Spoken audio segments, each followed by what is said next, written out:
Welcome to Muslim_convert_stories, where we break down the big issues facing the Muslim world, one eyebrow raise and data point at a time. Today, we're diving into a topic that's got everyone talking from Paris to Peoria, the rapid growth of Islam in the West. Now, before we get into the nitty-gritty of birth rates, migration patterns, and the cultural anxieties that seem to follow this topic like a shadow, do me a favor and hit that subscribe button. It really helps the channel grow and allows us to keep bringing you this critical analysis. And if you find this video insightful, or maybe even mildly entertaining, don't forget to smash that like button, share it with your friends, and let me know your thoughts in the comments below. Alright, let's get into it.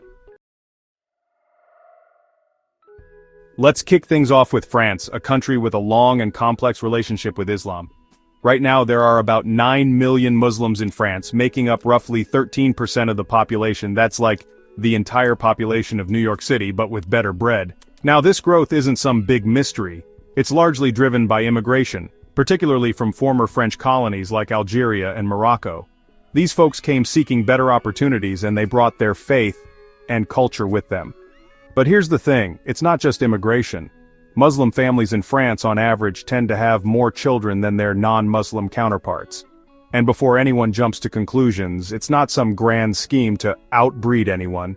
It's about cultural norms, economic factors, and a whole bunch of other complex stuff that can't be boiled down to a single soundbite. The Pew Research Center, those data wizards, have crunched the numbers and their projections show that this trend is here to stay. The Muslim population in France is expected to keep growing steadily in the coming decades. And you know what? That's okay. France has always been a melting pot of cultures and religions. This growth presents an opportunity for dialogue, understanding, and maybe, just maybe, some really good fusion cuisine.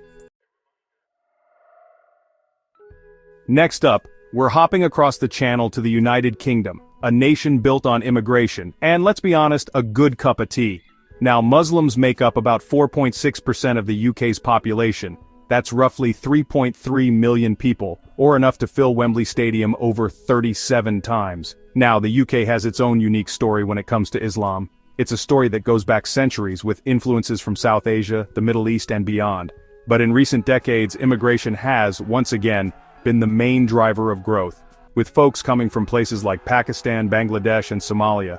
The Guardian, that bastion of British journalism, has done some serious number crunching, and their projections are, well, let's just say they're raising eyebrows. Under high migration scenarios, the Muslim share of the UK population could hit a whopping 16.7% by 2050. Now, I know what you're thinking, Hassan, those are some big numbers. Is the UK ready for this? And honestly, that's the million-pound question, isn't it? But here's the thing, the UK has always prided itself on its multiculturalism. It's part of their national DNA. This growth presents a challenge, sure, but also an opportunity to strengthen those values of tolerance, understanding, and, yeah, maybe even throw in a few more halal food options. From the UK, we're heading east to Germany, a country known for its precision engineering, its love of sauerkraut, and more recently, its changing demographics. Right now, Muslims make up about 6.1% of Germany's population. That's over 5 million people, or roughly the entire population of Denmark. Now, Germany's Muslim population is incredibly diverse, with roots in Turkey, Bosnia, and beyond. And just like in France and the UK, immigration has played a major role in this growth, particularly in recent years with the influx of refugees from war-torn countries like Syria and Afghanistan. The Pew Research Center, our trusty data gurus, have been busy crunching numbers again, and their projections for Germany are, well, let's just say they're making headlines. If current migration trends continue, the Muslim share of Germany's population could reach a staggering 19.7% by 2050. Now, I know what you're thinking, Hassan, isn't Germany known for being, well, a little homogenous? And yeah, that's a fair point. But Germany is also a country that's no stranger to change. Remember the Berlin Wall? Talk about a cultural shift. This growth presents an opportunity for Germany to confront its past, embrace diversity, and redefine what it means to be German in the 21st century. It's a challenge, no doubt, but one that Germany, with its history of resilience and reinvention, just might be ready to tackle head-on. From Germany, we're heading north to Sweden, a land of Vikings, meatballs, and increasingly a rapidly growing Muslim population. Right now, Muslims make up about 5% of Sweden's population. That's nearly 500,000 people, or enough to fill the Friends Arena in Stockholm over 11 times. Sweden has a long history of immigration, but in recent decades, it's become a haven for refugees fleeing conflict and persecution, particularly from countries like Syria, Iraq, and Somalia. This influx has significantly contributed to the growth of the Muslim population.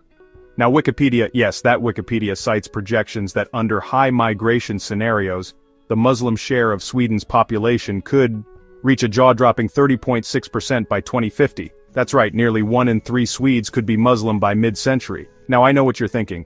Hassan, isn't Sweden known for being, well, very Swedish?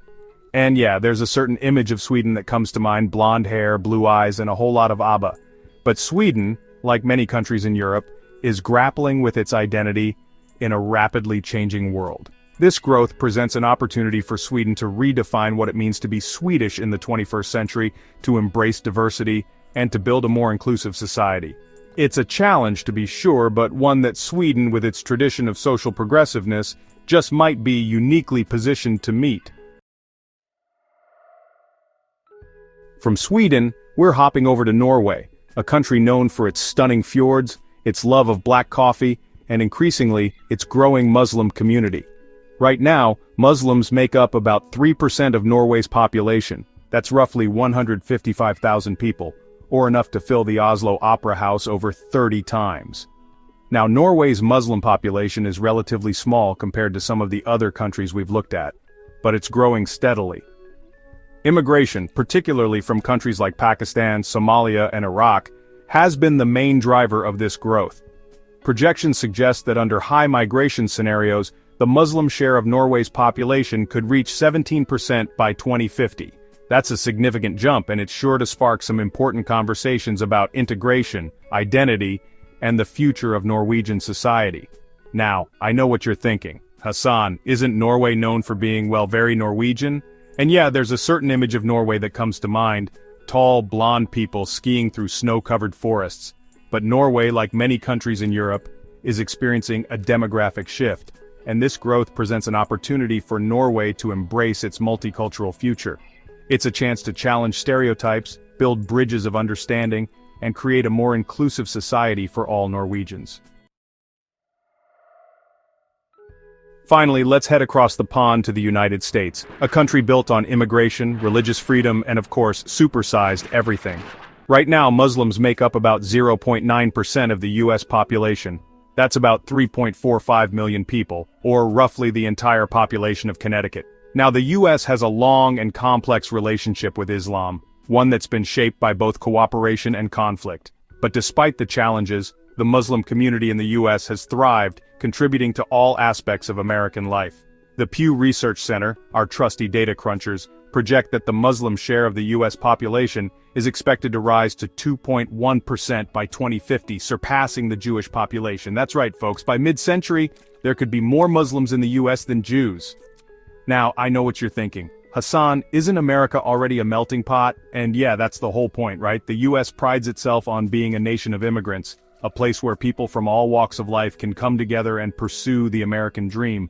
But the growth of the Muslim population in the US is testing that ideal. It's forcing Americans to confront their own biases, to have uncomfortable conversations about religious freedom and tolerance, and to truly live up to the values enshrined in the Constitution. It's a challenge, no doubt, but one that America, with its history of overcoming adversity and embracing change, just might be ready to face head-on. So there you have it. Islam is growing in the West. It's not a conspiracy, it's not a threat, it's just a fact. And honestly, it's not even the most surprising thing happening in the world right now. I mean, have you seen the price of avocado toast lately? Now that's a real crisis. But in all seriousness, this growth presents both challenges and opportunities. It's a chance for the West to confront its own biases, to embrace diversity, and to build more inclusive societies. It's a chance to move beyond the fear and the stereotypes and to recognize the shared humanity that connects us all, because at the end of the day, we're all just trying to live our best lives, right? We all want the same things: peace, security, a decent Wi-Fi connection. So let's not let fear and division get in the way of building a better future for everyone. And who knows, maybe along the way, we can all learn to appreciate the beauty of a well-made biryani. As we look towards a future built on mutual respect and understanding, moments of transformation like this become all the more significant. Here, we witness 10 women, diverse in their backgrounds, unified in their choice, embracing Islam together. This isn't just a personal journey, it's a powerful testament to the universal quest for meaning and connection.